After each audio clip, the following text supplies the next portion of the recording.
Chapter 2. Advanced Theory of Chaos Events. The advanced theory classroom smelled like old leather and chalk dust, with an undercurrent of something metallic that I'd learned to associate with rooms where mages gathered in concentration. Morning light slanted through high windows, cutting the space into geometric sections of gold and shadow. Dust motes drifted lazy and thick, catching the light like dying embers. The air was cooler here than in the corridors. Stone walls 3 feet deep kept the heat at bay and carried a peculiar stillness that made every small sound feel significant. Maps covered every available wall surface. Not decorative cartography, but working documents. Chaos vent locations marked in red pins across the kingdom's geography, each cluster telling stories of death and transformation. The pins near the Deadlands were so densely packed, they looked like disease rash spreading across parchment.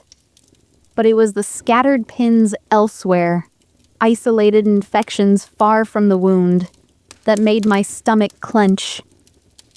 More than I remembered from last term. Significantly more. Someone had been adding new markers recently, and whoever it was hadn't bothered to maintain the color coding system. Red and black pins mixed together in some locations, as if the person documenting had given up on classification and settled for simple acknowledgement. Here, and here, and here the world is breaking. My hand found Dane's under the table before the instructor even entered the classroom. Automatic. Necessary. His palm was hot against mine, fever warm despite the silver spreading through his system. The moment our skin touched, pleasure bloomed. Subtle. Constant. Like a drug administered through slow drip instead of needle slam. Silver light flickered where our palms met. Barely visible if you weren't looking. Intensely pleasurable if you were us. I'd been awake 3 hours, and already I was counting minutes until we could cast together again. 20 desks arranged in a semicircle. High windows letting in morning light that made the dust motes visible. Students filtered in. Mostly senior pairs who'd survived their first year of field deployment. I recognized Garrett and Isel, their matching academy rings catching light. Kalen sat alone near the back, his usual partner absent. Dead or transferred, I didn't know which. 3 other pairs I knew by sight, but not name. Combat veterans all. You could tell by how they moved. Careful, deliberate, like they expected reality to betray them at any moment. Dane's thumb traced my knuckles. Another pulse of pleasure. My channels hummed with satisfaction. "You're doing it again," he murmured. Doing what? "Making that sound." I hadn't realized I was making sounds. Small, breathless, barely audible, but apparently loud enough that he noticed. I tried to stop. Failed. His ash flowed into my system in slow, steady waves, and my body responded involuntarily. Every exchange felt good. Every moment of contact fed the craving. "You're one to talk," I whispered back. "Your pupils are completely blown." "Are they?" "Like you've been drinking." "Maybe I have been." His fingers tightened slightly. "Just not wine." The door opened before I could respond. The instructor who entered was not Master Theron. Not any academy regular I recognized. This man was older. 50, maybe more. Scars covered his visible skin like a topographical map of violence survived. One cut across his jaw, puckered and white. Another disappeared under his collar. Burns marked his left hand. The kind of damage chaos corruption left when it didn't quite manage to transform you. He moved like Dane. That same warrior economy. No wasted motion. Eyes that assessed threats before processing anything else. Combat theorist Aldrich Voss, He said without preamble. His voice was rough. Smoke damaged or screaming damaged. I couldn't tell. I'll be teaching advanced vent classification this term. Those of you who survive to graduate will need this information. Those of you who don't, He shrugged. well, you won't need anything. Cheerful. Dane's hand shifted slightly in mine. Not pulling away, just adjusting our grip. Another flicker of silver light. Another pulse of pleasure that made my breath catch. Voss noticed. Of course he noticed. His eyes tracked the glow, tracked our clasped hands, and something like resignation crossed his face. Already addicted, are you? Well, you're not alone. He gestured at two other pairs in the room whose hands were similarly joined. Transfer addiction is common among resonant partnerships. We'll address that later in the term. Assuming the chaos doesn't kill you first? He turned to the maps, tapped the largest cluster of red pins. 80% of all vent manifestations are pure chaos, mindless, unpredictable, relatively manageable with standard convergence techniques. His finger moved to a different section. 15% show first-order characteristics, guardian creatures, pattern recognition, environmental lethality that goes beyond simple corruption. I knew this. Every student knew this. Basic classification theory. That data was 6 months old. Voss continued. He pulled out fresh pins, black ones, started adding them to the map. Current field reports put first-order manifestations at 25%, 10% increase in half a year. The room went quiet. Mid-order events, He added blue pins.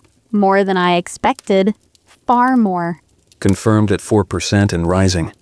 Coordinated tactics, multiple guardian types, environmental traps that demonstrate actual intelligence. Garrett raised his hand. That's impossible. Chaos doesn't organize. That's the fundamental principle. Tell that to the 3 Dyad pairs who died last month when a mid-order vent demonstrated flanking maneuvers. Voss's voice went flat, clinical.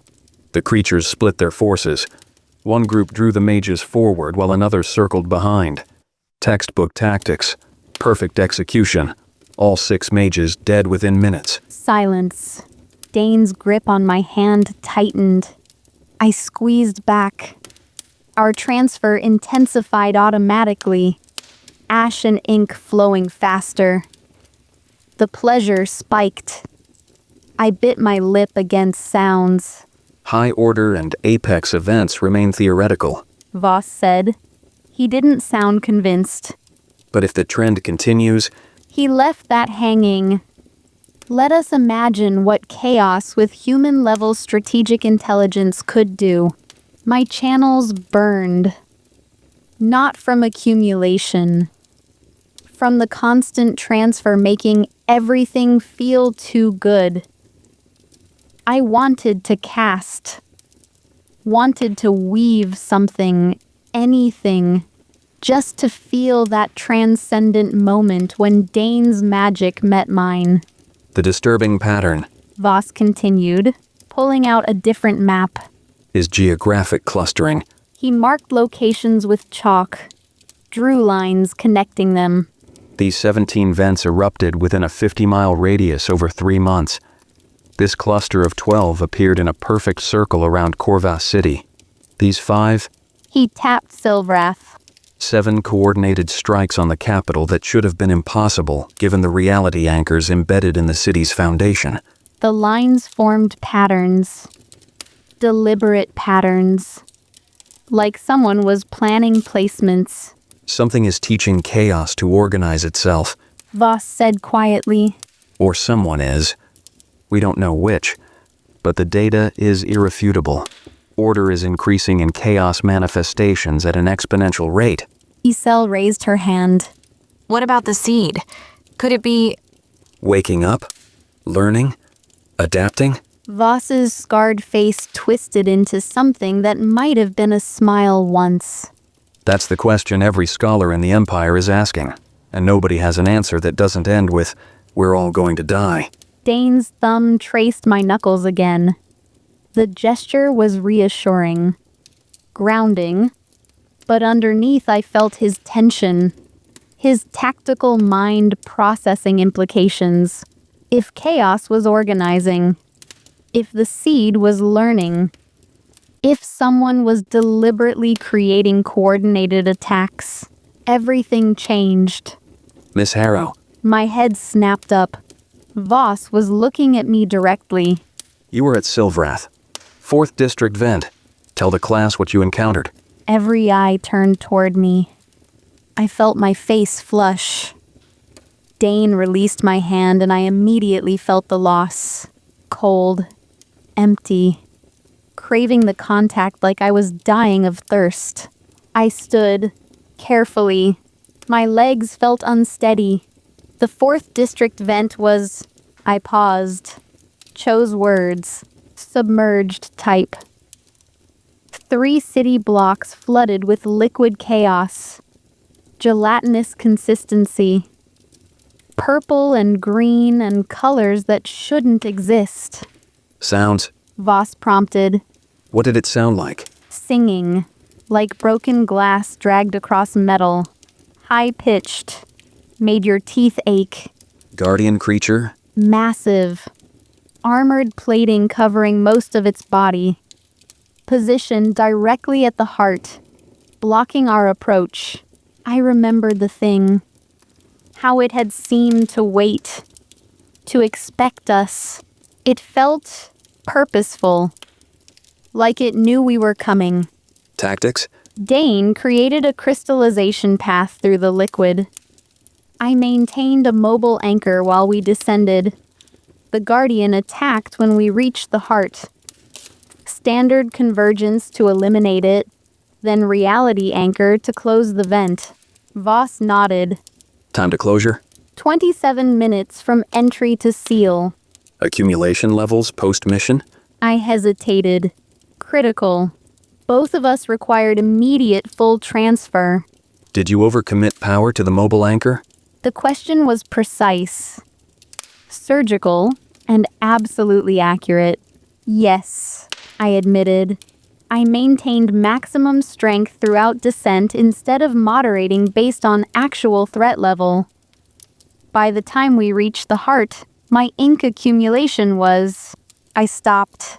Dangerous. Nearly dissolved. Voss said. It wasn't a question. Your partner had to emergency transfer mid-combat to prevent your transformation. Yes? Yes. Raw power without tactical knowledge gets mages killed, Miss Harrow. His voice wasn't cruel, just factual. You survived through your partner's skill and luck. But luck runs out. Next time, you might both die because you don't know how to ration your casting. I sat down. My face burned. Shame and anger mixing until I couldn't separate them. He was right. I knew he was right. That didn't make hearing it easier. Dane's hand found mine again immediately. The transfer resumed. Silver light flickered. Pleasure bloomed. I hated how good it felt. Hated that even shame couldn't override the craving. The drowning deep is the most commonly documented first-order manifestation. Voss said, pulling up a preserved specimen in a glass case. The liquid inside was that same gelatinous texture I remembered. Purple-green. Wrong. But many other first-order types exist. All share common traits. Guardian creatures at the heart, environmental lethality, and emerging pattern recognition. He moved to a different case. This one held something small, twisted. A 4-armed humanoid thing, frozen mid-snarl. barely 18 inches tall, but its proportions were all wrong. Arms too long, ending in claws. Legs bent backwards. Face mostly mouth. The scuttlers. Voss said. Swarm-type first order. They spawn in nests, hundreds at a time, thousands if left unchecked. I leaned forward despite myself. The thing looked almost pitiful. So small, so weak. Don't be fooled by the size. Voss continued. A single scuttler dies to a mundane with a club, but they don't travel alone. They build nests in dark spaces, sewers, basements, abandoned buildings. Each nest produces 50 to 80 creatures per day. Per day? Garrett's voice went sharp. Per day. And they spread a corruption disease, fever, boils, death within 3 days of exposure. Mundanes are highly susceptible. Mages have some resistance, but can still be infected if accumulation levels are high. Voss tapped the glass. They eat anything organic, drag bodies back to their nest to convert into more scuttlers. A city with a scuttler infestation can be overrun in a week. Mundane population decimated. Infrastructure intact but empty. Just thousands of these things swarming through the streets. The only good news, if you can call it that, is they burn out fast. Once the food is gone, they stop spreading. Why are they first order? Isel asked. They sound like pure chaos with numbers. Guardian placement? Voss said. At the heart of every scuttler vent is a queen. Massive. Intelligent. Coordinates the swarm through some form of psychic connection. Kill the queen, the swarm becomes disorganized. But reaching her means fighting through thousands of bodies. He pulled out a field report. Showed us sketches. A creature the size of a horse, bloated and wrong, surrounded by countless smaller forms. Strategic difficulty is extreme. Voss continued. Detection happens too late. By the time you know there's a problem, the infestation is widespread. Clearing requires systematic nest destruction, building by building, week after week, and every scuttler that touches you risks infection. My stomach turned. I imagined Silvrath with these things. Thousands of them swarming through the streets, dragging screaming civilians into dark holes, building nests in every basement, every sewer, every forgotten corner. Scuttler vents have a 90% civilian casualty rate. Voss said quietly. Not because the creatures are individually dangerous, because by the time we arrive, most of the population is already dead or dying from the disease. My hand tightened on Dane's. He squeezed back. Another pulse of pleasure. Another reminder that we were alive, together, not dealing with that nightmare. Yet. Mid-order events show true coordination. Voss continued. He pulled out reports, field documentation, sketches of creatures working in organized groups. Pack tactics, flanking maneuvers, bait and ambush. Some vents produce specialized types, scouts that gather information, heavy assault units, support creatures that heal or enhance others. Like an army. Kalen said. Exactly like an army. Voss spread the reports across his desk. Complete with command structure. The question is, who's giving the orders? Nobody answered. Because there was no good answer. Either chaos was developing intelligence naturally, or something was controlling it. Both options were terrifying. High-order events are theoretical. Voss said. Projected capabilities include adaptive defenses, multiple coordinated assault waves, environmental manipulation beyond simple corruption, apex events. He shrugged. If they exist, they'd require entire armies of mages to handle. Strategic planning, multiple elite dyad pairs, days of sustained combat. Has one ever been confirmed? Isel asked. No. But 6 months ago, first-order events were stable at 15%. Now they're at 25%. If the trend continues... He didn't finish. didn't need to. The maps on the walls suddenly looked less like documentation and more like prophecy. Dane's thumb traced my knuckles. The gesture was absent now. Automatic. His tactical mind processing while his body maintained our connection. I wondered what he was thinking. What patterns he saw that I didn't. Voss moved to the central map. Tapped Silvrath. 7 coordinated vents. 7 simultaneous strikes. That level of coordination should be impossible. The vents themselves can't communicate. They're isolated eruptions of chaos energy. But something coordinated them, I said. The words came out before I could stop them. Yes. Voss looked at me directly. Something did. And that something has access to awakened seed fragments, detailed knowledge of city defenses, and the capacity to trigger multiple vents simultaneously. He paused. That something is either the seed itself gaining consciousness, or a human actor with catastrophic intentions. The room went silent again. Both options end badly for the Empire. Voss said quietly. Which is why every combat-capable mage in the kingdom is on heightened alert. Why deployment rates have tripled. Why you're all going to graduate early and get thrown into the field before you're ready. He looked around the room, met each student's eyes. Most of you will die within your first year of active duty. That's not pessimism. It's statistics. 40% casualty rate among junior pairs used to be from inexperience and bad luck. Now it's because chaos is learning to hunt you specifically. My channels burned. Transfer pleasure mixing with rising dread until I couldn't tell which sensation was which. Your homework? Voss said, is to review the First Order classification documents in the restricted library section. Write a tactical analysis of how you'd approach each type. Be specific. Be honest. If you die, say so, and explain why. He smiled without humor. Knowing when you're outmatched is the most important survival skill you'll ever learn. Students started packing. Quiet. Subdued. The lecture had hit harder than expected. Dane released my hand. The loss was immediate. Physical. I wanted to reach for him again. Couldn't. Not in front of everyone. The transfer addiction made me feel exposed. Vulnerable. Like everyone could see how much I needed the contact. We gathered our things in silence. My mind was still processing. First order at 25%. Mid-order confirmed and rising.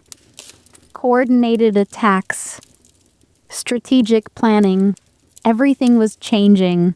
And we were chasing magical highs while the world burned. We couldn't stop. Miss Harrow? A runner stood at the classroom door. Academy messenger by the silver pins on his collar. Young. Nervous. He held a sealed letter with Commander Thrace's personal sigil pressed into red wax. Commander Thrace requests your presence immediately, the runner said. His voice was carefully neutral. You and Combat Instructor Ashforge. Priority summons. The way he said it made clear this wasn't routine. Dane was already moving. His hand found the small of my back. Guiding. Protective. We followed the runner into the corridor without speaking. My heart was racing. Priority summons. Immediate. That meant something urgent. Something dangerous. Or something we'd done wrong. I thought about yesterday's chaos pocket. The excessive casting. The ritual convergence we'd used on a routine threat. The dangerous accumulation levels. Had someone noticed? Reported us? Was this about the addiction? The runner led us through familiar corridors that suddenly felt ominous. Students moved aside as we passed. Whispers followed. Everyone knew what priority summons looked like. My hand found Dane's without conscious thought. His fingers laced through mine. Silver light flickered, even now, even terrified. The transfer felt good. The addiction didn't care about consequences, and neither apparently did we.